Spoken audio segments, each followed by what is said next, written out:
Well, good evening.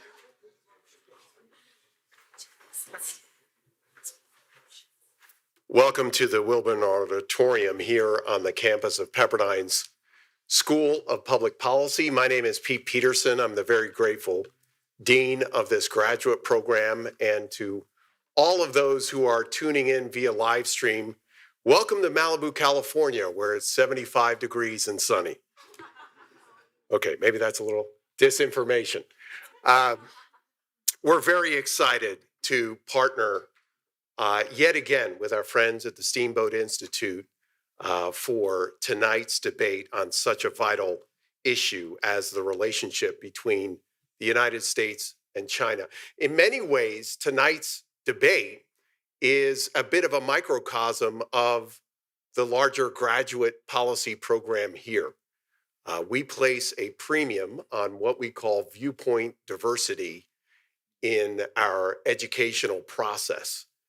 Believing that people from various sides of the aisle, various points of view should be welcomed into civil debate and discussion, not only to learn more from one another, but also to learn the skills of persuasion and decision making.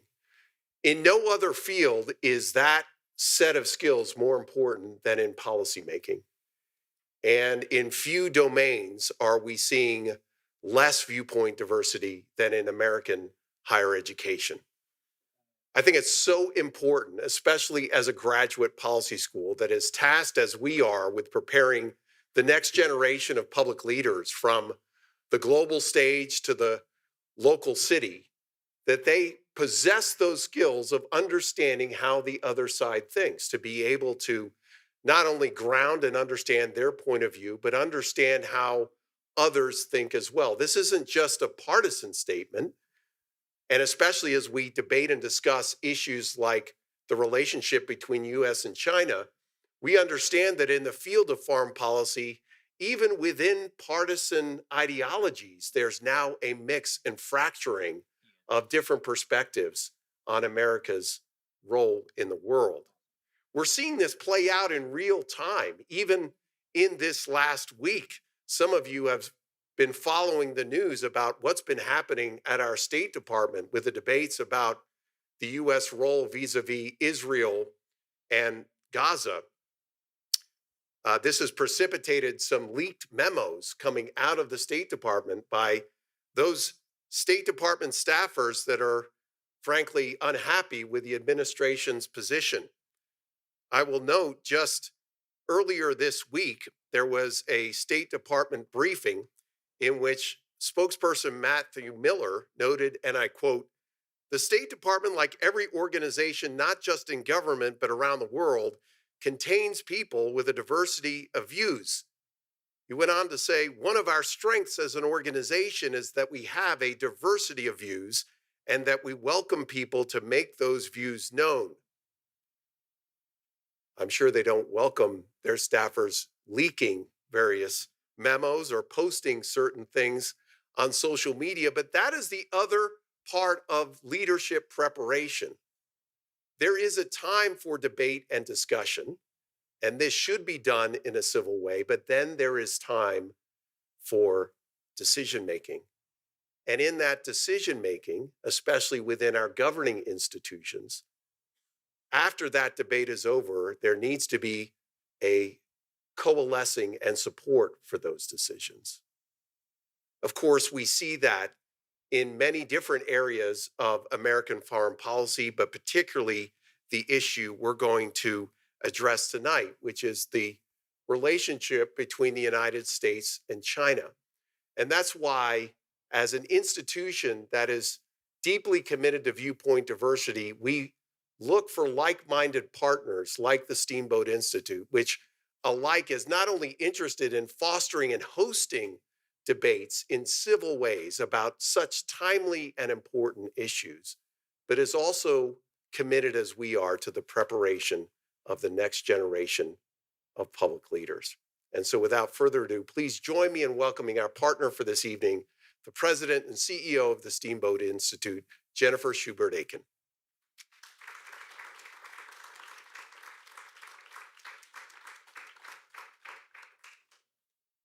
All right, thank you, Dean Peterson. It's great to be back on the beautiful Pepperdine campus. Uh, Professor Kaufman told me that we were so lucky to be here at a time when it was raining. He said, because he knows I'm from Colorado, he said, this is like getting 18 inches of snow is in Colorado. So I was really happy to see you get rain here. Um, Tonight's debate is actually the sixth and final stop in the fall version of our Campus Liberty Tour debate series. We have visited 6 campuses in 6 states over the last 7 weeks with a unique debate at each location.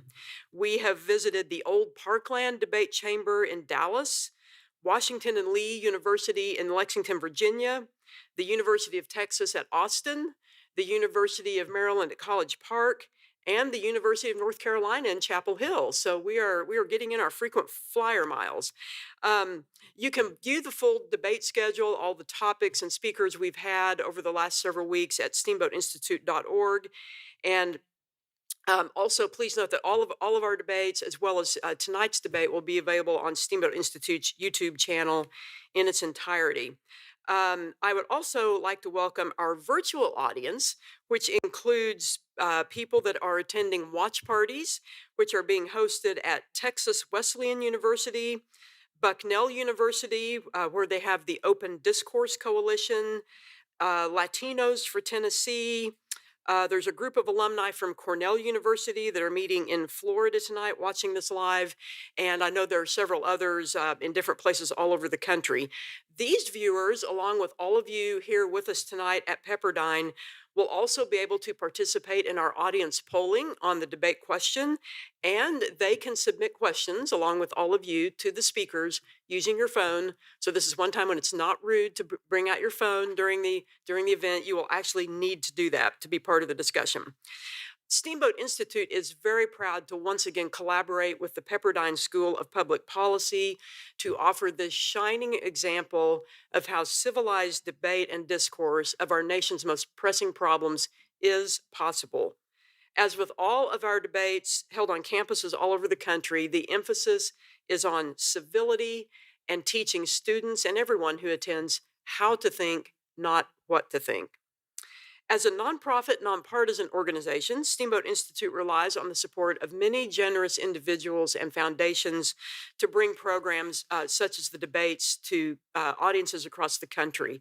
I would like to extend a special thank you to the Adolph Coors Foundation, the Jack Roth Charitable Foundation, and the Diana Davis Spencer Foundation for their support, which has allowed us to expand this debate series from where we were doing 4 or 5 a year to now doing 12 debates per year across the country.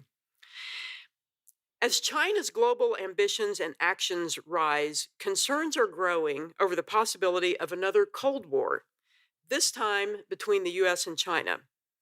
Is this Cold War II inevitable? And if it does happen, what does it mean for American families and businesses? Tonight's program will examine this complex topic with a debate on the following resolution. Be it resolved, a Cold War between the US and China is inevitable. We invite all of our audience members to respond with your view on this resolution, agree, disagree, or undecided, before the debate begins using the QR code provided. So you see the QR codes that are on cards around the room. If you're watching online, you received a text and an email, I believe earlier, that has that link. So please vote in the poll now. It is a lot more meaningful if we have high participation in the poll from our audience. Then, after the debate is over, we will ask you to vote again to see how your opinions have shifted. Once again, it's not so much about winners and losers, but it's seeing what you have learned from the debate. Now it's my great pleasure to introduce our speakers and moderator for this evening. So I'd like to ask you all to come up on the stage, and then I will introduce you. So let's welcome our panelists.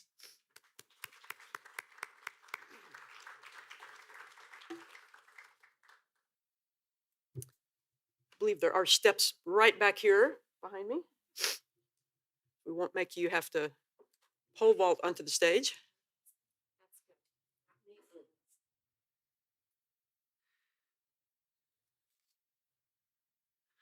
All right. Arguing the affirmative on tonight's resolution is over here in the middle, Kelley Currie.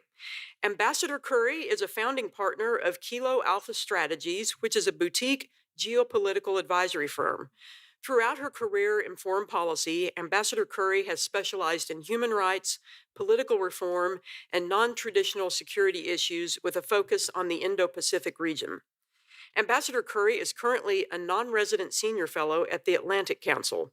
She also serves on the board of directors of the National Endowment for Democracy, the board of governors of the East West Center, and the advisory boards of Spirit of America, the Vandenberg Coalition, and the Global Taiwan Institute. Ambassador Currie was unanimously confirmed in July 2017 as the U.S. representative to the UN Economic and Social Council and alternative representative to the UN General Assembly under Ambassador Nikki Haley. She subsequently was appointed interim senior official in the Department of State's Office of Global Criminal Justice and was confirmed as ambassador at large for global women's issues and the U.S. representative at the UN Commission on the Status of Women. From 2021 to 23, Ambassador Currie was an adjunct senior fellow with the Center for a New American Securities Indo-Pacific Security Project. Her writing and commentary regularly appear in major media outlets, including the Wall Street Journal and Fox News. Ambassador Currie received her Juris Doctor degree from Georgetown Law Center with a focus on international human rights law and an undergraduate degree in political science from the University of Georgia School of Public and International Affairs. Let's give a warm welcome to Ambassador Kelley Currie.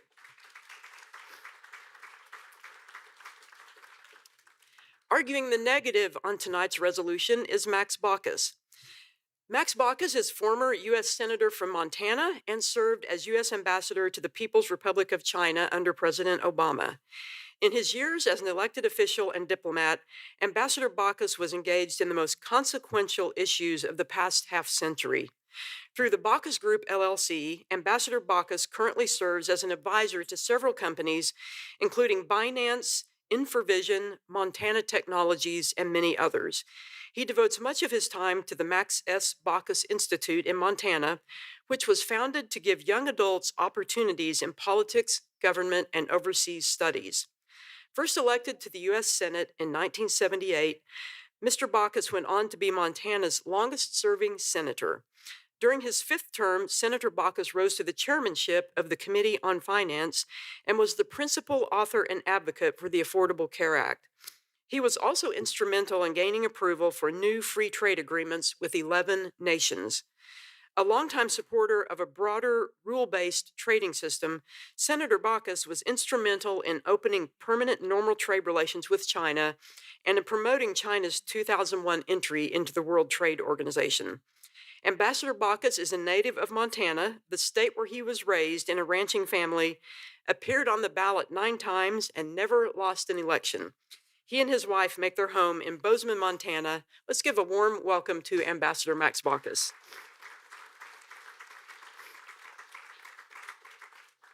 Our moderator for this evening's debate is Professor Robert Kaufman.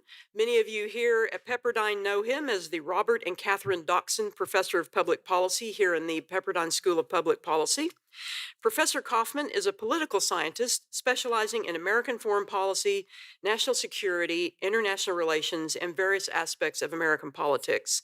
He received his JD from Georgetown University Law School in Washington, D.C., and his bachelor's, master's, master of philosophy, and PhD from Columbia in New York City. In May 2016, Professor Kaufman received an LLM in dispute resolution from the Strauss Institute here at the Pepperdine University Caruso School of Law. Professor Kaufman has written frequently for scholarly journals and popular publications, including the Wall Street Journal, the Washington Times, the New York Times, and many others. He is the author of several books, including Dangerous Doctrine: How Obama's Grand Strategy Weakened America. Those of us from Colorado were proud that Professor Kaufman was the 2017-18 Visiting Scholar in Conservative Thought and Policy at the Benson Center for the Study of Western Civilization at the University of Colorado in Boulder. And now I will turn it over to Professor Kaufman.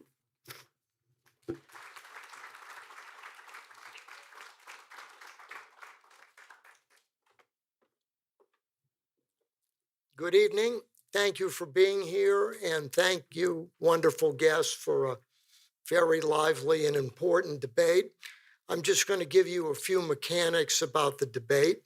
One, all of you are going to be able to vote at the beginning, and make sure you do, and you're going to have three choices. The resolution is a Cold War with China inevitable? It may be, now that events have taken a certain turn, are we now in a Cold War with China? And if so, what do we do? And if not, how can we avert it? But let's vote on the resolution. And what's going to happen is the two ambassadors are going to make opening statements. And then in the first part of this debate, the moderator will exercise his prerogative of asking questions. And then in the second part, you all can ask questions. Make sure you use your phones. I'll be reading an iPad. And in the second part of the debate, you will be able to ask your questions. At the end, you're going to vote again to see if anything the debaters said changed your mind, and then we'll wrap it up.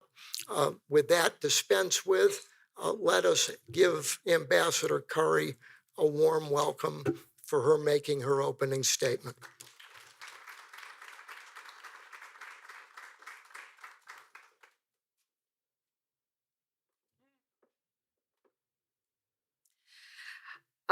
Thank you so much to both the Steamboat Institute and Pepperdine for inviting me to participate in this important debate tonight. And because I forgot my iPad, I'm going to have to read off my phone, but hopefully it won't prevent me from making cogent points. So I would argue, as Professor Kaufman suggested, that the U.S. and China have actually already been in a Cold War for some time now, at least a decade, in my opinion. China has been very clear about this and has been acting accordingly, while it's taken the United States some time to catch up. My bigger concern at this point is how we keep this Cold War that's already happening from becoming a hot one, actually.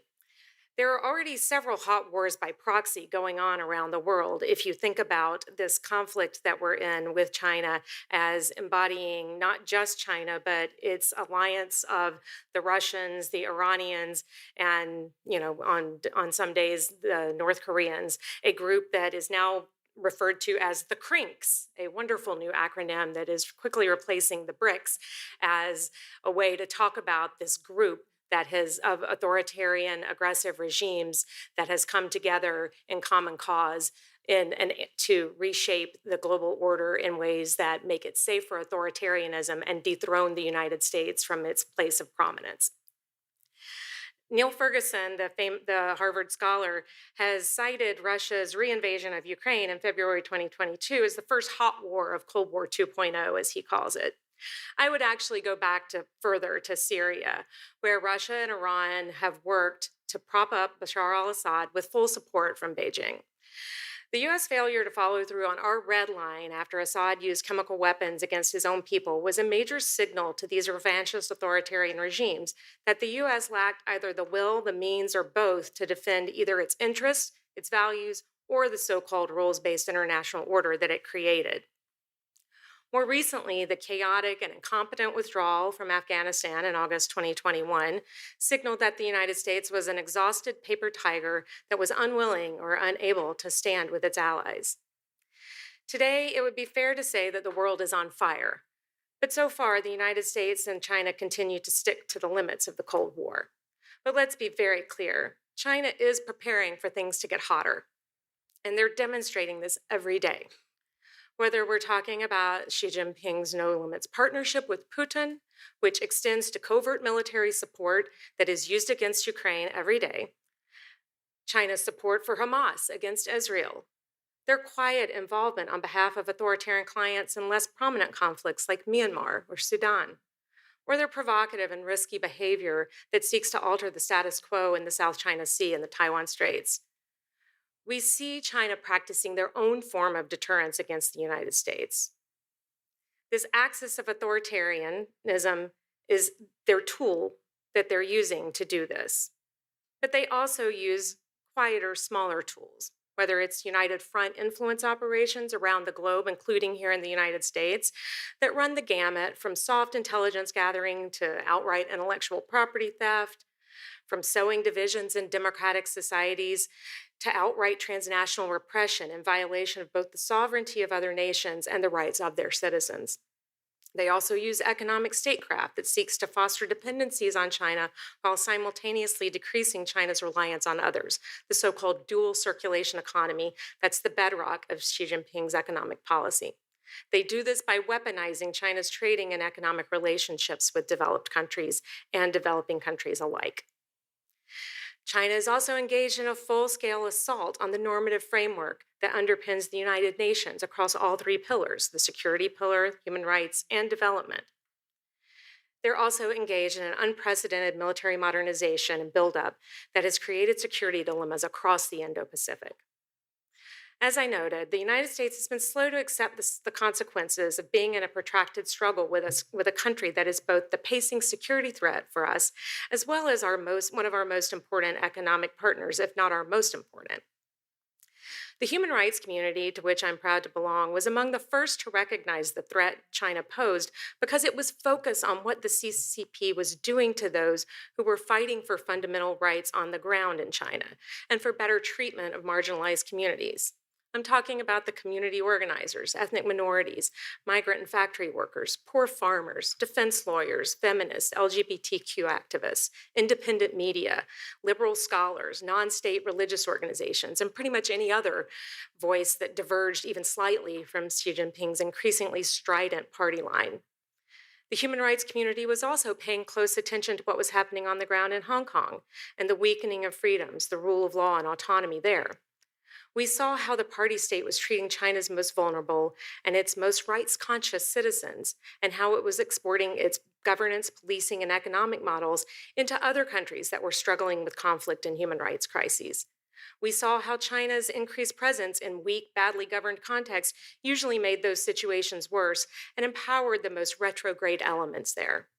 We saw that it was important to understand that the way the party treated its own citizens directly correlated to its behavior outside of its borders. So yes, we are already in a Cold War with China, one that already has hot elements to it and seems to be getting hotter all the time. The question is, what are we going to do about it? Are we going to face reality or continue with the fantasy that deepening economic integration will keep things from getting worse? How do we keep this from becoming even hotter? By choosing to give way to China's demands and coercion, or by restoring deterrence by building stronger alliances and restoring our economic resilience? Do we stay true to the core values of an open society?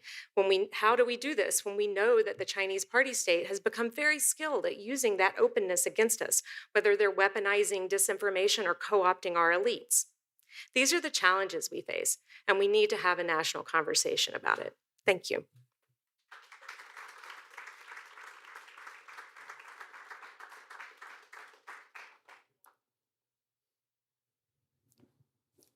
Ambassador Baucus. Great. Well, first, thanks everybody very much, and my special thanks to Kelley. Man, when who was it? Jennifer, you read off all the accomplishments of Kelley. I thought, man, this is not a fair match here. all the titles and work that Kelley's done. And thanks very much to Pepperdine for hosting this debate. Thanks very much to Steamboat for one of the sponsors as well. Jennifer, thanks for what you're doing here. And really, what's good about all this is that you're trying to do something that's really needed in America. That is, help Americans be more critical in their thinking. I believe, frankly, that the internet and social media has stifled critical thinking in our country. We've become too siloed. We tend to agree with what someone we agree with says. We don't listen to the other side as much as we should. And I think it's a real problem in America today. It's a real problem. And I think you here are trying to address that. I thank you very much for it. Now, I'm supposed to stand up here and say, no, no, no, no. There's no Cold War. I'm not going to do that. I think it's frankly not the question. Are we in a Cold War or not? That's not the question. The question is, okay, we have this relationship with China. And as Kelley said near the end, what do we do about it? That's really the question. Next question is, how do we get here? How did we get here? What's caused this tension between our two countries? I think it's pretty clear, frankly, that the common expression is the Thucydides trap, and that's kind of what's happening. There's a rising power and established power. We Americans are used to being the big boy on the block. We're number one. After World War II, we put together all these organizations, UN, IMF, World Bank, and established the world order.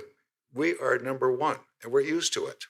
We like it because we like controlling things, and we think our values are the best in the world. Based in our Constitution, the Declaration of Independence, Bill of Rights, we are America. We're so proud of ourselves. Well, we are the established country. Now here comes China, a country with thousands of years of history, very proud of themselves. And as you know, feel very humiliated by foreigners, beginning with the Opium War in the 1800s, and then with the Japanese invasion, et cetera, and other outside groups have really put China down. And the League of Nations agreement, frankly, after the World War I, was they believe, the Chinese believe, was outrageous, and how the foreign powers, the Western powers, just carved things up for themselves at the expense of China, even though China was helping out. The same is also true in the Second World War. So there we are. Anxiety. I think Americans are a bit anxious about China.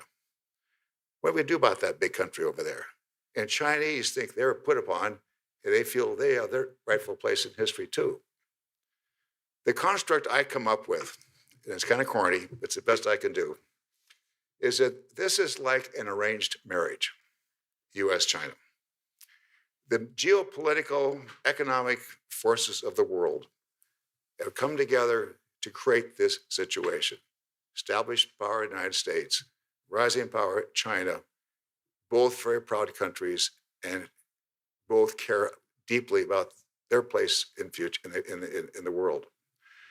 So it's like an arranged marriage. Now, it's not based on love. We don't love each other, that is clear.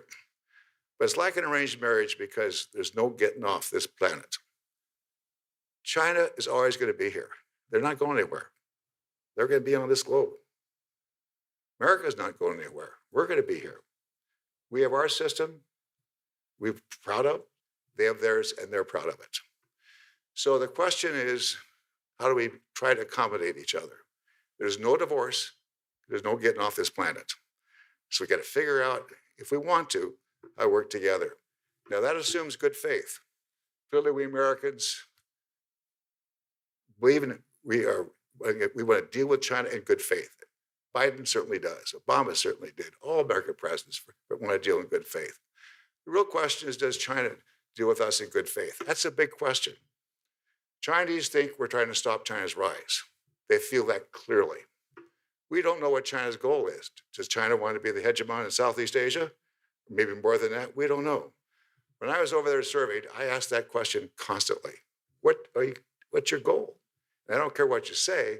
What are your deeds to show that you do want to work with the United States and want to work with the Western world? They never answered the question. So it comes down to, how do we engage? We don't know whether or not they are dealing in good faith. I think they probably are, but don't know. You don't know until we test certain actions and see if, in fact, they are or they are not. You can't assume it. You just have to do the very best you can. One thing to remember, the Chinese respect strength more than do any other people. They sense weakness. They can smell weakness more than any other people. So the key, frankly, is for the United States to stand tall, to show we cannot be pushed around. And then we start to talk. Then after a while, I think, because we're so engaged in so many ways, economically, in so many areas we need to work together, fentanyl, climate, cancer, you name it, that after a while, they're going to work together, work with us. We have no choice. We have to try. It may work, it may not work, but that's what we have to do. The whole thing in life, you try or do nothing, And we want to try to work with this country because I do think that down the road they want to work with us too.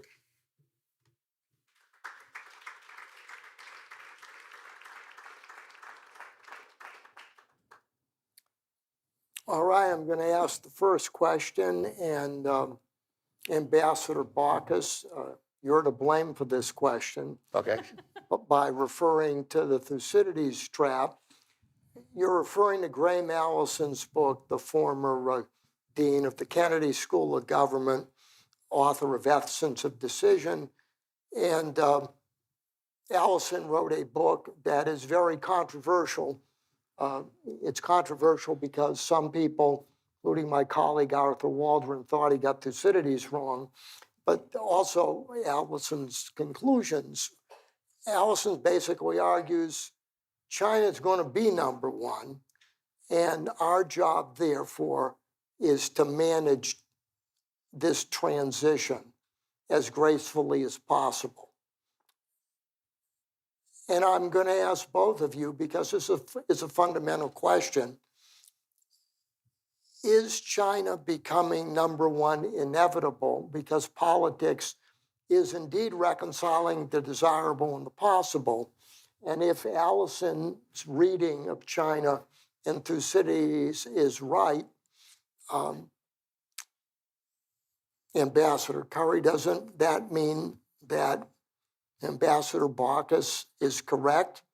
And if that reading is not right, Ambassador Baucus, are we really destined to live with China and China's ambitions in a China that is a tyranny, not a free country? So I ask both of you the fundamental question, is China going to be number one, or is American decline a choice, depending upon what we do and don't do? And Ambassador Currie, I'll let How you long start. is this debate supposed to last, Bob? With a lot of questions there. Well, you can I get to pick and you choose. can, yes, you can focus on any aspect of the question that you think is most effective to make your case. Okay. Same for Ambassador Baucus. So I do not believe that it is inevitable that China will become the, however you measure that number one, whatever that metric looks like. I think that it is certainly possible that, and by some measures, China's economy is already larger than the United States economy, but on a per capita basis, China's economy is comparable to Namibia's. So I don't know that even having it, as a aggregate measure, that means very much when you still have that per capita problem for China. I think also the durability. I think that the Chinese Communist Party has shown a will to power and a capacity to power that is remarkable and has been remarkably durable and resilient. But I'm a believer in Stein's law that which can't go on won't, and that at a certain point, to use a nice communist Marxist phrase, the inconsistencies and in the system will at some point overwhelm it. I am someone who believes that the Chinese people are not all that exceptional, and that they, like most human beings on this planet, do not wish to live their lives as slaves, and that they do not wish to and that is basically what the Chinese Communist Party state wants to achieve, and what Xi Jinping at the top of that system certainly wants to achieve right now, in terms of the internal control apparatus and what the party state feels it needs to do in order to maintain its role at the top of the heap. And to answer, I'm going to go ahead and actually answer the question that Ambassador Baucus used to ask his Chinese interlocutors about what they want. If he was talking to the party state, they've actually been quite clear in their own writings and in what they've said publicly about what it is they want. The Chinese Communist Party's number one role, or number one priority, number one core interest is regime preservation. That is it, period, full stop. Everything else they do is really about regime preservation. Now, do they believe that this regime preservation is in the service of the Chinese nation or the Chinese people? Some of them do. Some of them just have will to power, and they believe that this is the way to achieve it. But in a way, it doesn't really matter why they're doing it. The fact is that that's what they're doing. So they intend to stay, they will, and to use whatever power and authority and means they have to stay in control of the People's Republic of China and the Chinese landmass and the people that live on it. And so that is a challenge to us, because that value system that's inherent in the totalizing communist Marxist system that Xi Jinping is sitting on top of is in deep conflict with the values of the United States and of Western values. I hate to use that phrase because they're not really Western, because the Japanese people have embraced democracy, liberal democracy, and the Indonesian people have embraced liberal democracy, and people in Africa have embraced liberal democracy. So I prefer to refer to those as global values, but I think that China definitely sees them as Western values and definitely sees them as the biggest threat to its system. Well, it's interesting. I think Graham Allison got his idea from Henry Kissinger, because Kissinger, in his book on China, talks about the Thucydides trap. It's very interesting. It's very instructive. It's a fascinating book, and I urge everybody to read it, although it's written maybe 12, 15 years ago. There are two main points in that book which I've found instructive. One is we Americans, we play chess. And in chess, there's a winner and a loser. Sometimes a stalemate with it. Either a complete winner or a complete loser. Chinese don't play chess. They play Wei Qi, or Go. It's like checkers, although it's like Chinese checkers. No pun. And the goal is to surround your opponent in such a way that the outcome is inevitable. It's really part of Sun Tzu in The Art of War. You win by not fighting the battle. You win by making the outcome inevitable. And so the Chinese, to your point, Kelley, and also Dr. Kaufman, the Chinese do have that attitude of Wei Qi and Go, of just slowly building up forces so that it's inevitable what the outcome is. There's no question about that. The other point in Kissinger's book is similar to what we're now discussing. He points out that in 1907, the UK tasked a British Foreign Service officer to study Germany. The question was, what's Germany's role going to be in the future? This is 1907. The task was made. And this guy, Crow was his name. He came back and he said, I don't care what Germany says. Germany could say we're peace-loving, we're friendly, we're going to cooperate, all that. That's irrelevant. What is relevant? 2 points. One is Germany's a big country. It's huge compared with other European countries. And second, Germany has a large army. Those two factors alone are going to basically cause dynamics in Europe. And certainly, that, as we know, it led to World War I and later World War II. And so Kissinger asked the question in his book, well, what about China? China's a big country, big army. And is there going to be a Thucydides trap in China or not? He doesn't answer the question. He asks the question, but he does not answer it. My view is that Chinese are very proud, thousands of years of history. And just like we're proud, even though we're only about 270 years old, they're just as proud, if not more proud. Second, in the Chinese DNA is a sense of survivalism. Many Chinese of late know that their parents or grandparents suffered in the Great Leap Forward or in the Cultural Revolution, where tens of millions of people died of starvation. So in the Chinese DNA, there's a bit of survivalism that, boy, I'm going to work hard. I'm going to make money to take care of myself and to take care of my family. It's very, very strong. It's diminishing slightly, but it's still very, very strong. As I said earlier, the Chinese respect strength, I find, more than do any other people. So you're asking, is China going to be number one? It depends what number one means. Certainly their population is 4 times ours. Is their economy going to exceed that of the US? Well, expectations are further down the road. It's not coming very quickly because the Chinese economy is in kind of difficult shape. They're going to do what they can. By that I mean a country that's going to try to do the best for its people. As you well know, the Communist Party and China have a so-called a Faustian bargain. And in the Faustian bargain, the leadership, China's leadership, okay, we're going to take care of you, the people. We're going to make sure your incomes rise. We're going to make sure that we address air and water pollution in exchange for you not questioning our authority. That's the basic bargain that's been struck. Now, it's been strained a little bit lately with COVID and with the and Chinese economy and youth unemployment is so high. It's strained a bit, but fundamentally, it's still there. The Chinese people are proud that they're Chinese, and they want their country to do well. Slight question, it's a big question, it's not slight. What about the leadership?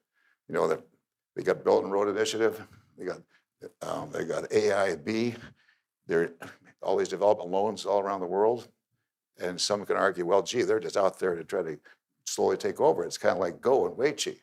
Now, there may be something to that, but I think the main thing is we have no choice but to do the best we can to try to have some way to cooperate. And if we can't, we can't. But I think we have no choice to at least try. I find this trajectory fascinating given the topic of are we in a Cold War with China? Because the two positions articulated in some ways resemble the debate over détente in the 70s and the debate between the Kissinger Republicans and Reagan Republicans. Kissinger, too, was a strategic pessimist. Right. According to Admiral Zumwalt, and I know this from my second book interviewing him, Kissinger said that we are a declining Athens to a rising Sparta. And Kissinger also believed that ideology was secondary to geopolitics. And the Reagan approach was that the nature of the Chinese regime and its ideology, in addition to its power, was fundamental in understanding the dynamics and trajectory and the ambitions of China. And Reagan also believed, unlike Kissinger, that China's system was, using China as the example, was a sad, bizarre chapter in human history whose final pages are being written. So in some ways, correct me both of you if I'm wrong, part of your difference is also a difference in looking at what makes China tick. Is it geopolitics? Is it its history? Is it its ideology? And do we have to accept China permanently? Or is this something like the Cold War where there's going to be a winner and a loser, and we'll lose it if we don't fight it? I think it's important to remember, there are reformers in China. You mentioned, somebody mentioned Pete or Jennifer or somebody. I helped, frankly, get China into the WTO. Now, I got scars on my back because of that effort from the Democrats in the Senate. But I thought it was the right thing to do. The right thing for China to be a part of the WTO. Better be in the organization than be out. Now, the WTO is toothless. It doesn't do very much right now. That is clear. But at least it's better to be in than out, because maybe WTO is going to be reformed in some way. Now, the Chinese really don't believe in this ideology that Xi Jinping is talking about. People, they don't care jack squat about all that stuff. They want to take care of their families, raise money. Ideology is not that important to the Chinese people. Capitalism is. They want to make money. That's who the Chinese are. They're much more capitalist than they are communists. There's a communist party, no question. And the party has very strong control over the country. But the people don't like it that much, but they're not rebelling. The Faustian bargain is working pretty well for them. Not as well in the past. In the future, it is working pretty well for them. Yeah, I mean, I think that there will always be a country called China, but I do have to believe because I'm an optimistic person, and I believe that the human beings, again, as I said, don't want to live their lives as slaves, and that the Chinese Communist Party will someday be a relic of history, and that we will look back on its time at the controlling this country. Who I actually agree with Senator Baucus that I don't think the majority of the Chinese people are bought into the ideological framework that Xi Jinping is intent on imposing on the Agree or country. disagree? I agree that you're Yeah, right that right, most right. Chinese people don't agree with it, but Yeah. we don't really have any way of knowing because they don't have free and fair elections in I China. talk to them. I We talk to have them all the time. all I have a lot- I- 1.4 I- billion a of lot of- them. I talk to them. I ask them. So That's what anyway, they tell me. really the only way we could know is if they were able to fully express themselves freely without ending up in jail. And under Xi Jinping, that is what will happen to them if they try. So I think that you can look at what's happened in Hong Kong in the past 5 years. You can look at what's happened in Xinjiang in the past decade, where both the current administration and the previous administration have declared that a genocide is underway of the Uyghur people and other ethnic minorities in that region. You can look at what's happened in Tibetan areas. You can look at what happened during and after the A4 protests recently. You do see a desire from people inside China to live their lives a different way than the way that Xi Jinping continues to dictate that they should live it. So yes, I agree that most Chinese people are not, dyed-in-the-wool communists and spend their time willingly studying Marxist-Leninism. That said, Xi Jinping would love for them all to spend their time willingly studying Marxist-Leninism. That is his goal, is to maintain the system and to impose it by force if necessary, through coercion, through co-optation, through inducements, if possible, to follow your line on Chinese strategic thinking, that yes, of course, the party state would rather win without fighting and get Chinese people to do what it wants them to do without forcing them to do it. But let's be clear, it is perfectly willing and able to force them to do it if necessary. And so I think that it is a problem that we don't really know what the Chinese people want. I think at this point, I don't even know if they know what they want anymore, because they've been, deluged and inundated with propaganda by the party state. They live in a walled garden internet where they only hear what the party state wants them to hear. They are punished for wrong think. They are given an impression of the United States that it is a, violent, lawless place where that's filled with racism at every turn, and whereas China is this, is a paradise. And so I think that, they probably at this point are unsure what they would want to do if given the choice. But that's the problem, right? And this is the other problem of what the Chinese Communist Party has done. And I really want to be very clear. When I talk about what is happening here, I think you really have to be distinct about talking about the party state and the apparatus of control and governance in the country versus the people. The people are instrumentalized by the party state and they are living under its control, but they are not the same thing. And I think we do have to acknowledge that. But when we're talking about diplomatic solutions, when we're talking about political solutions, when we're talking about geopolitics, when we're talking about the national security of the United States, we are talking about state-to-state relations. And so we have to be focused more or less on what it is that the party state is trying to do, rather than what some farmer in Anhui wants to do. And it's really there that we have to shape our policies in this country around what the party state is trying to accomplish, what it is trying to use the Chinese people and the hard work and dedication and efforts to raise themselves out of poverty that the Chinese people have put forth themselves, that the party always takes credit for, that, how they are trying to instrumentalize that to achieve their political objectives is what we have to think about when we are formulating our strategies and our policies. I have two questions that I'm going to ask, and you can pick the question so I can meet the deadline. One, you both haven't emphasized the military threat, and yet China has been embarked on a 30-year comprehensive military buildup that has transformed the balance to our detriment. China has a 500-ship Navy, a formidable anti-access capability. We're spending 3% of the GDP on defense, the same amount as we were spending on the eve of World War II, woefully unprepared.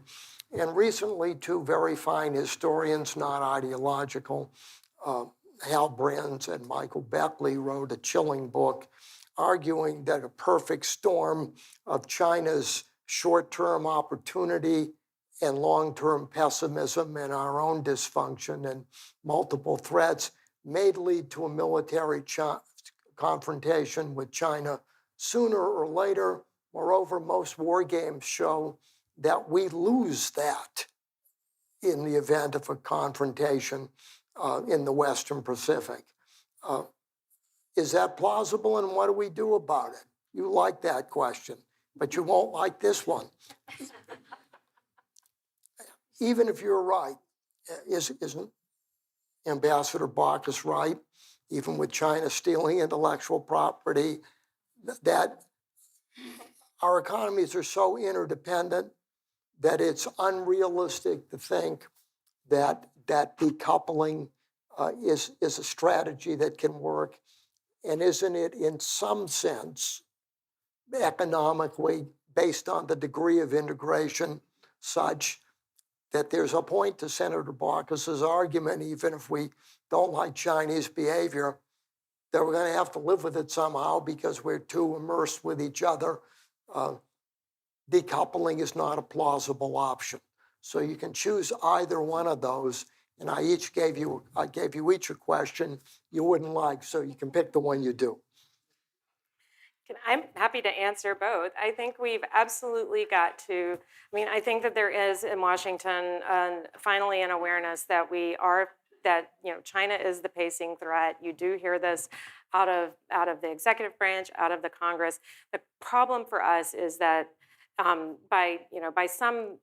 there's a very misleading statistic that we spend a lot more on our military than China does. When it comes to purchasing power parity and what China is able to get for their yuan versus what we're able to get for every dollar we spend on defense procurement, they are smoking us. It's not even close. They are absolutely crushing us in what they're able to do. Also, because of something called civil-military fusion or military-civil fusion, depending on how you translate it, they are able to harness the entire power of their economy, all of their tech companies, all of their businesses, any state-owned enterprise or any private enterprise that they want, and force them into the service of China's military modernization project. This is a huge advantage. We can't even get our own defense contractors to show up on time, do their job on budget, and we can't build a ship in this country. The other night at the Republican debate, one of the candidates was like, we're going to have 600 ships. And I was like, why not 6,000 if you're going to pick a number that is completely detached from reality? Because we can't build ships right now in the United States. We have 2 shipyards. Neither one of them could keep our current fleet in repair right now. We are in a huge deficit position right now if we want to be able to protect Taiwan, support our allies, Japan and South Korea, in the event of a Chinese attack, support our ally, the Philippines, as they continue to face a barrage of gray zone salami slicing tactics in the South China Sea. This is a huge problem for us. We are starting to address it. When I go to talk to the folks at INDOPACOM, I see that they are really trying to figure out how we bridge the gap using technology and some other tools that we have, because we are an innovation society, because we do have that capability, that we're not going to be able to solve this problem through traditional defense procurement. And we're going to have to solve our defense procurement problems in order to solve it. So that is something that we are wrestling with. But it is something we've also, we're also working with Taiwan across a whole different range of things to make Taiwan harder, make it a harder target, do things that will deter. Because at the end of the day, we've spent, a lot of time since the end of the Cold War letting our deterrence capabilities lapse. And we've lost those deterrence capabilities, and we've got to get them back, because nobody wins if we end up in a shooting war in the Taiwan Straits with China. Nobody wins. I mean, the war games that I've participated in are horrific. The loss of life, the damage to the global economy, it is unfathomable what would happen in that case. And so we need to be very clear that we need to deter that. What concerns me is that Xi Jinping is not under the same constraints that we are under in democratic societies, that because because that economic bargain between the Chinese people and the Chinese Communist Party is starting to fray very, very badly, that it will tempt him to rely on the other pillar of the party's power and coercive nature in China, which is nationalism, and a very particular form of Han chauvinist nationalism that doesn't appeal to the Uyghurs or the Tibetans or the other ethnic minorities in that country, but is based around this idea of China, of a strong China, and China standing up, as Mao said. But I think that, and so I do think that this is a huge problem for us. We've got to get a handle on it. We're doing it badly. On the economic interdependence thing, I would actually argue that we have no choice. China has already decided they want to be economically independent of the United States. They have, China 2025, Made in China 2025, and all of these other policies and things that the Xi Jinping government is doing to ensure that they are not dependent on us for anything, that they can make everything they need themselves or under supply chains that they control, while we have made ourselves completely dependent, as we saw during COVID. And so I would argue that we have no choice but to decrease our dependence on China. Does that mean that we will stop trading and that we will completely decouple from China? Of course not. Absolutely impossible in the short term. But it took us 30 years to get to this point of dependency, and it's going to take some time for us to wind it back and to correct the mistakes of creating an over-dependence and an over-reliance on China, which is where we found ourselves on January 2020 when we couldn't get masks and PPE after the COVID outbreak. Ambassador Baucus?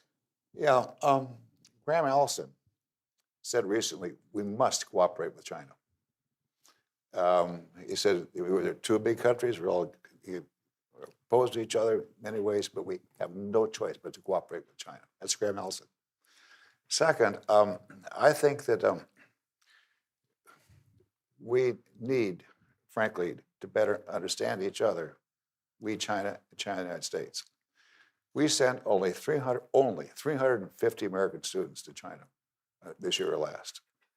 When I was serving over there, our embassy processed 300,000 visas for Chinese students to come to America. Even back then, I think it was a very low number of American students went to China. Now, why did they come to the US? For better education. And because they like America. It's open space, it's freedom, it's democracy. Once I was walking down the street and there's this Chongqing and there's a bunch of guys sitting around a table, and I walked over and I said, what are you guys talking about? We talked about Taiwan. I said, when I say America, what comes to mind? Oh, openness, blue sky, democracy. Then I asked, well, will that come to China? Well, no, they asked. Maybe not now, but no, China would collapse if we were a democracy. But maybe 15 years, it's possible. So they feel there's a lot of hope in China. So I strongly suggest that we figure out ways for many more Americans to go to China, understand China, just go all different parts of China. It's fascinating, and same thing for Chinese coming here. Unfortunately, there are too few people, in my judgment, in this administration and past administrations in America that understand China. They have not been there. They've not spent time, don't speak any Chinese. There are very few people in this administration who really understand China. This administration is Atlanticists. they've all been Atlanticists. That is, look across the Atlantic Ocean, NATO, Europe. That's really where Middle East. But really, China's a little foreign. It's too far away. Not enough people really understand it. It's the next point I want to make here. It could be there are exceptions to the rule, but China does not have a history of military aggression. We do. We don't. China has not invaded countries. We have Iraq, Afghanistan, Central America, you name it. A lot of countries where we've been the aggressor and we've made the country. Now, China went into Korea after we did. China went into Vietnam. Sorry, you got to be kidding me. The Chinese. I finished. I'm sorry. That's just historically not accurate. Well, it just, everybody will get their chance. exactly, Finish, please. exactly. No, China, first the North Koreans came down, and it's a long story. Anyway, my main point is China, I think, is much less of a military aggressor. They're much more of an economic aggressor. And that's where we're missing the boat. It was a big mistake for the United States to withdraw from the Trans-Pacific Partnership a few years ago. You might recall that was a trade agreement the United States was working on with Japan and Southeast Asian countries. It was pretty far-reaching. It would help the United States and Southeast Asian countries improve their economies and be a bulwark against China. Well, we withdrew. Now, and a big mistake. I talked to ambassadors of other countries, Southeast Asian countries, from Vietnam, from Thailand, and from even Singapore. They say, Max, you got to adopt that. You got to do the Trans-Pacific Partnership. I asked why? Because we want to play you off against China. We want to deal with China because they're in our backyard. We want to deal with you. Now, if you don't do TPP, Trans-Pacific Partnership, that makes it harder for us to stand up against China. Generally, I think countries do better the more they're stronger economically. They can project economic power. And I think it's very important for us to try to resurrect that TPP. You might have seen in the news a couple of days ago, poor Joe Biden, he wanted to do something similar to it, but organized labor in the US prevented him from doing it. It really hurt us in that part of the world. So anyway, I say, we got to cooperate best we can, eyes wide open. It's as Reagan said about strength, it's true. The stronger we are, the more China's going to realize they can't push us around. We're in part two, and I'm distilling several questions. Summits were and are a feature of international politics since the Cold War, and that's continued. And right now, whether it's formally a summit or not, President Biden and Xi Jinping are meeting with each other. Most summits historically haven't had significant effects. Two have. One positive was Reagan at Reykjavik by not giving in on SDI. That convinced Gorbachev once and for all that the Soviet Union was in a position of negotiated surrender. Then there's a negative one. The Vienna Summit of 1961, where a young President Kennedy, after the debacle of the Bay of Pigs, met Khrushchev, and Kennedy was very honest and said, Khrushchev savaged me. According to most historians, Khrushchev's negative impression of Kennedy at the Vienna Summit tempted him to take the risk of putting up the Berlin Wall. He got away with that, and tempted him furthermore to take the catastrophic risk of the Cuban Missile Crisis. Suppose President Biden called you to, singularly, what would you want President Biden to say to Xi Jinping in these meetings, based on your view of China, to get the best practicable or the least bad outcome? How would you advise President Biden to be more Reagan at Reykjavik than Kennedy in Vienna? Well, he's got to show that the United States does not get pushed around. You guys stand tall and say and make it very clear through his demeanor, his actions, his words. So when Xi Jinping leaves, he's a little more like Kennedy. I can't push this guy around. That's the goal. That is the goal that Biden should pursue. One little story here. I'll be brief as I can. That in my experience, it, I think is somewhat instructive. I've attended lots of these summits, and one was in 2015, and we were very concerned, we Americans, about South China Sea buildup, and especially at that point, whether China is going to militarize Scarborough Shoal, that one island just off the Philippines. And I was the day before the summit between President Xi and President Obama. I was at a luncheon, Defense Secretary Ash Carter, and all the usual suspects there talking about China. Nothing ever came of it at the luncheon. Most often they never do. And I walked up to Ash Carter and I said, Ash, now don't take this the wrong way, but this is virtual war with China. And here's what we should do. President Obama, as small a room as possible, few people as possible, looked President Xi straight in the eye and said, you're not going to Scarborough Shoal. You're not going to militarize. If you do, you'll pay immense repercussions. You'll rue the day you did that. Ash goes, that's a great idea. Let's go do that. Now, that's exactly what Biden did. Now, maybe he's going to do that anyway. But that is what he did. Who was in the room? Biden? Obama. Obama's in the room. Obama. Susan Rice, his national security advisor. Our interpreter, Jim Brown. Xi Jinping, his advisor, Yang Jiechi, and the interpreter. So it was Obama and Xi Jinping. So Obama looked him straight in the eye and said, you're not going to militarize Scarborough Shoal. If you do, you'll pay immense repercussions and you're going to rue the day that you did this. And he said it in a way that she believed him. Now, guess what? They did not militarize Scarborough. Now, maybe they were going to do it anyway.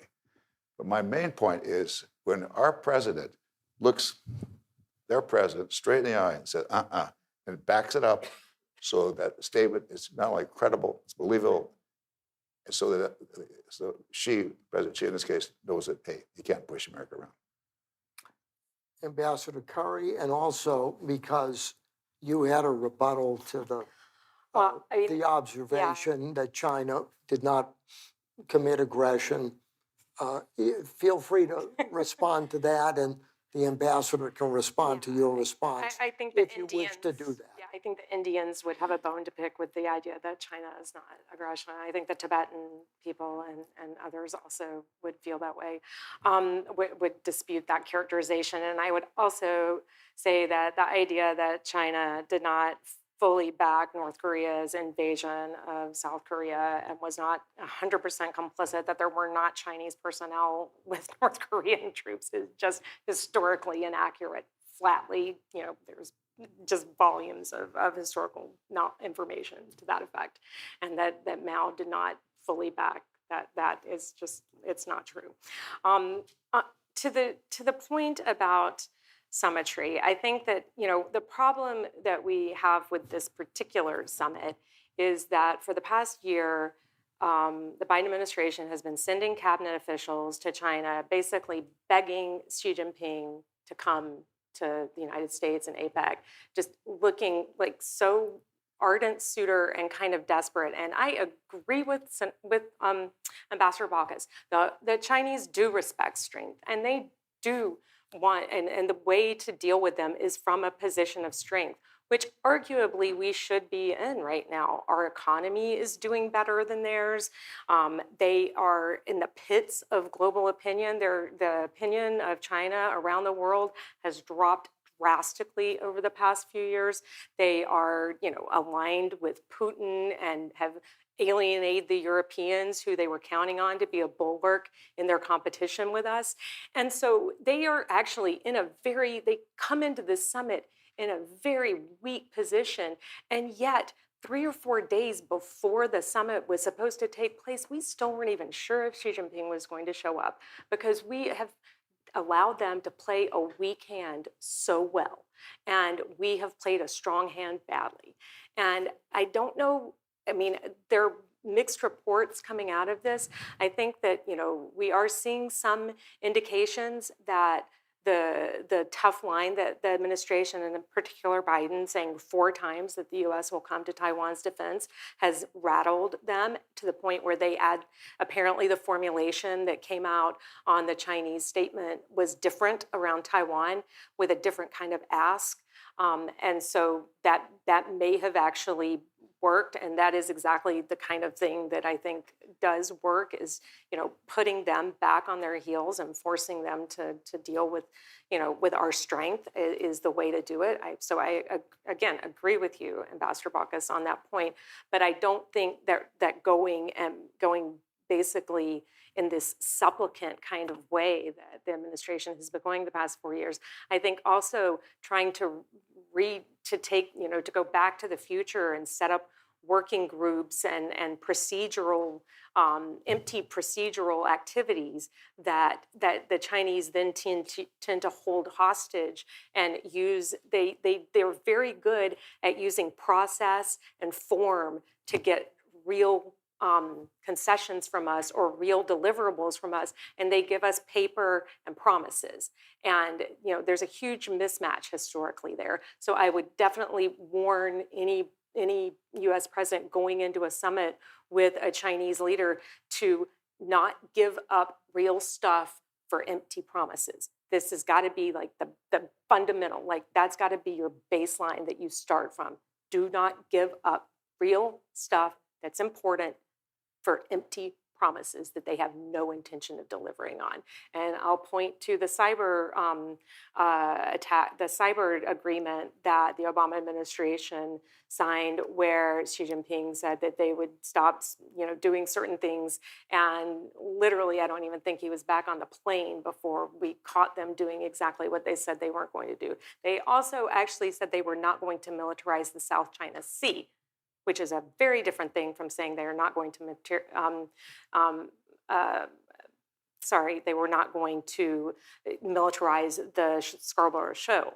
And if you ask the Philippines about what the Chinese are doing in the Scarborough Shoal, they will say they are definitely trying to militarize it. They are continually incurring into Chinese maritime areas, or into Philippine territorial waters and EEZs, and into the territorial waters of other countries and that have competing claims to the South China Sea. And they continue to publish maps and make statements that the South China Sea basically belongs to them, and disregarding the arbitral award of the UNCLOS, disregarding the territorial boundaries of other countries. So again, I just completely reject the idea that China is some sort of peaceful Buddha just sitting there minding their own business in Asia. That is just a ludicrous assertion. They are heavily pushing and militarizing into areas and using gray zone tactics and salami slicing tactics, and using their Coast Guard and their Merchant Marine fleet to harass and stake territorial claims far beyond what international law would allow, and in contravention of the interests of other countries. Our FBI director has called China's theft of intellectual property the greatest single wealth transfer in history. We've made a series of agreements over the years with China where the Chinese have promised to stop that, and it seems that this continues unabated. Everybody acknowledges that this is a huge problem. It's a continuous problem, and agreements have done nothing to stop the problem. What do we need to do, or is this as serious a problem as our FBI director thinks it is? Well, it's interesting. To some degree, it's changed a little now. Whenever in China, you reach an agreement with somebody, and the agreement's been breached, you think. So you talk to your partner and say, hey, you violated Section 2 here. You're not living up to your end of the deal. And the Chinese would say, no, No problem. No. Yes, we are. No, you're not. Yes, we are. There's no independent judiciary to resolve it. So how was it resolved? Well, let's go out and have a few drinks. Let's have some baijiu. Let's just talk this over. And after a while, they'd reached some kind of an accommodation. It's just the way China historically has worked. It's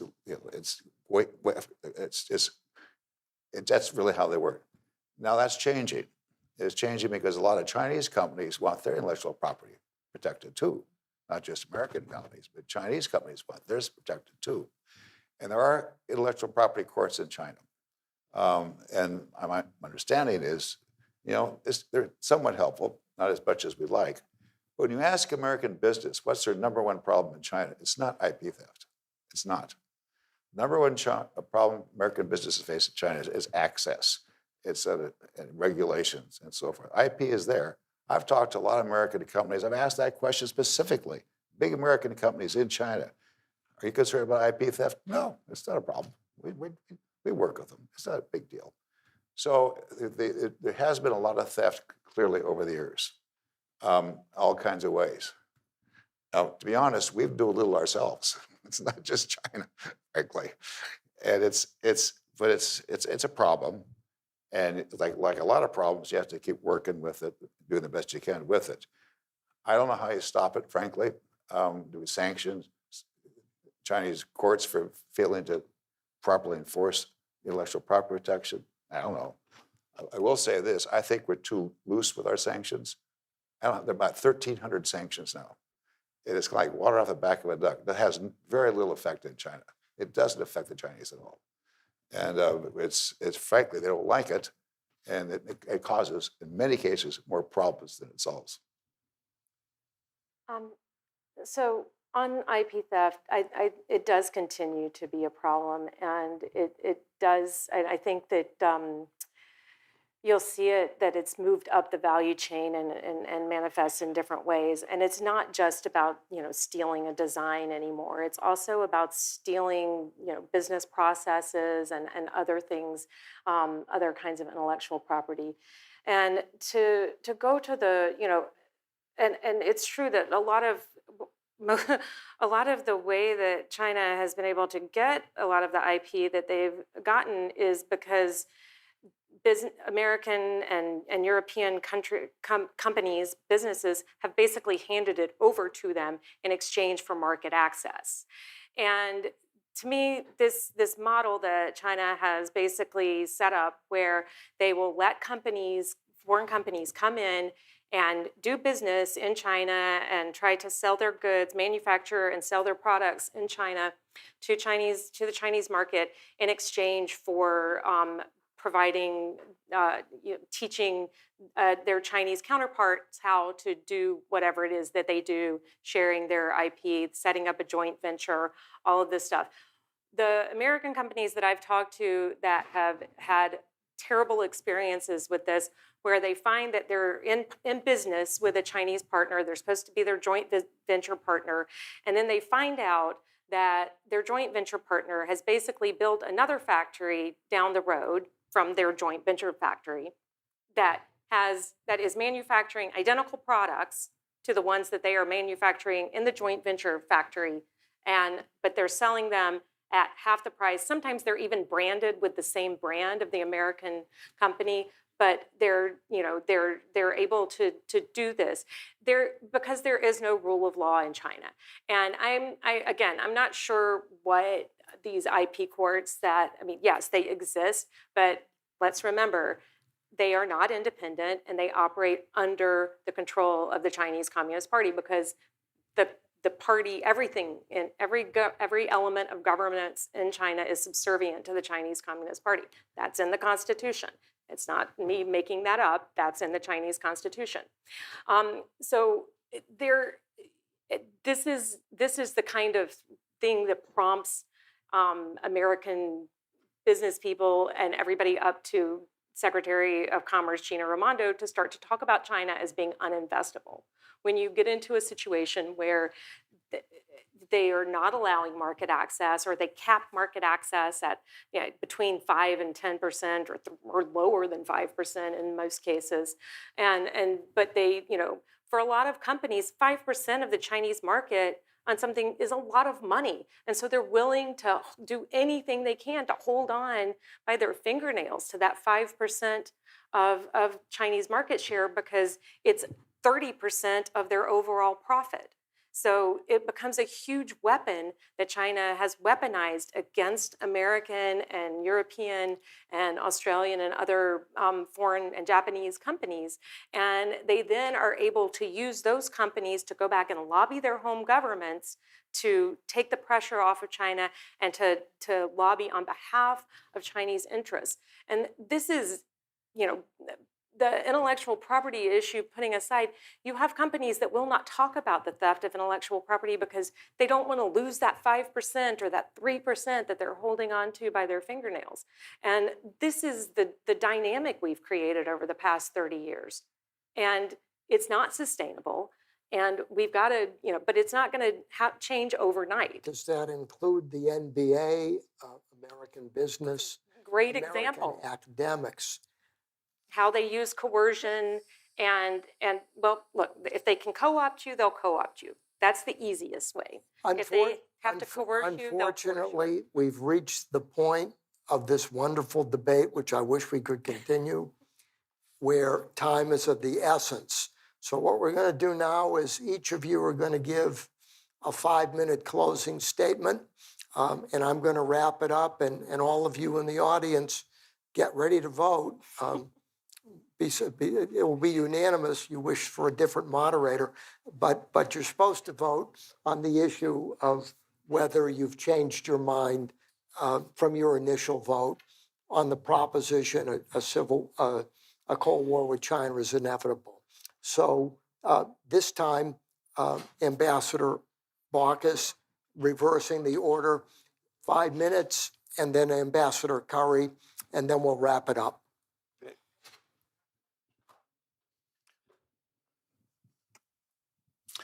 Well, this is, I don't let it sound like a broken record here, but I think the question is, what do we do? It's not whether we're in a Cold War or not. That's not the issue. Sure, there's huge competition. There's no doubt about that. You can call it Cold War, Cool War, Warm War, Cool Skirmish. I don't care what it is. The labels don't matter. Don't matter at all.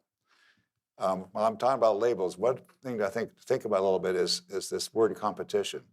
We say we want to compete with China. Well, what does competition mean? Does competition mean we want to win? Does competition mean we want to dominate? Does competition mean we want to subjugate China?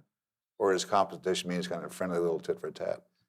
We Americans don't define what competition means. I've asked that question many times of our government. What does competition mean? They don't answer it because they don't want to answer it. So I want to just say that we have no choice but to figure out how to work with China. We have no choice. And I appreciate what Kelley's been saying, long list of the horribles, how bad China is. A lot of that's accurate, but that's not the question. We know what China does, it does not do. That's not the question. The question is, how do we work with this big country that's very proud, just as we're very proud?